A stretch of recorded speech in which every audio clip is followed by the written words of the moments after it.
বিজয়ের সুফল ভোগ করতে সবাইকে ধৈর্য ধরতে হবে।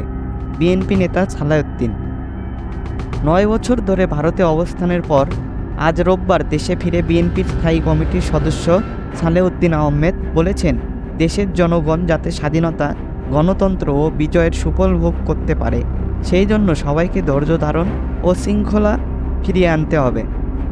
আজ ভারত থেকে দেশে ফেরেন সালেউদ্দিন আহমেদ। ঢাকায় হযরত শাহজালাল আন্তর্জাতিক বিমানবন্দর থেকে তিনি চন্দ্রিমা উদ্যানে বিএনপির প্রতিষ্ঠাতা জিয়াউর রহমানের কবর জিয়ারত করেন। সেখানে তিনি সাংবাদিকদের এ কথা বলেন। সালাউদ্দিন আহমেদ বলেন, আমি ৯ বছরের বেশি সময় নির্বাসন থেকে আপনাদের মধ্যে আসতে পেরে মহান আল্লাহর দরবারে শুকরিয়া আদায় করছি। প্রথমেই সর্বস্তরের ছাত্র জনতাকে অভিনন্দন জানাই, যারা বুকের তাজা রক্ত দিয়ে দ্বিতীয়বারের মতন স্বাধীনতা এনেছে, প্রকৃত স্বাধীনতা এনেছে এবং নতুন বিজয় দিবস আমাদের উপহার দিয়েছে। বিএনপির এই নেতা আরও বলেন, যদি আমরা আইনের শাসন কায়েম করতে পারি, আইনের শাসনের রাষ্ট্র বানাতে পারি, সর্বস্তরের সংবিধান প্রতিষ্ঠানগুলো, গণতান্ত্রিক প্রতিষ্ঠানগুলোকে স্বাধীন ও নিরপেক্ষভাবে কাজ করতে দিতে পারি, তাহলে 18 কোটি মানুষ সেটার সুফল পাবে। ধর্ম, বর্ণ, দলমত নির্বিশেষে সব স্থানে আহ্বান জানিয়ে সালেউদ্দিন আহমেদ বলেন, আমরা বহিঃশত্রুর আক্রমণ থেকে দেশকে রক্ষা করব। অভ্যন্তরীণ ষড়যন্ত্রকারীদের কাছ থেকে এই রাষ্ট্র যাতে হেফাজত থাকে, সেজন্য আমাদের সতর্ক থাকতে হবে।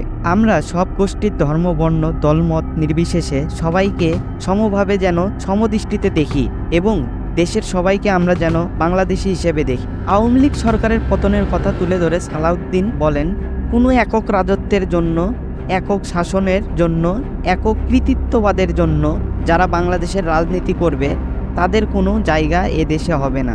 এ দেশে একক ব্যক্তির নেতৃত্বে স্বাধীন হয়নি, সারা বাংলাদেশের মানুষের মুক্তিযুদ্ধে অংশগ্রহণের মধ্য দিয়ে স্বাধীন হয়েছে। স্বাধীনতা কোনো একক দলেরও হতে পারে না, কোনো একক ব্যক্তিরও হতে পারে না।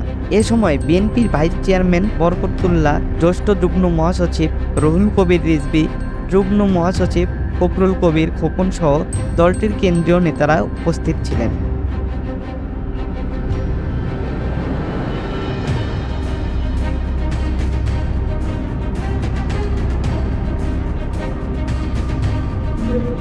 এ ধরনের নতুন নতুন খবর পেতে আমাদের চ্যানেলটিকে সাবস্ক্রাইব করে বেল আইকনে ক্লিক করুন।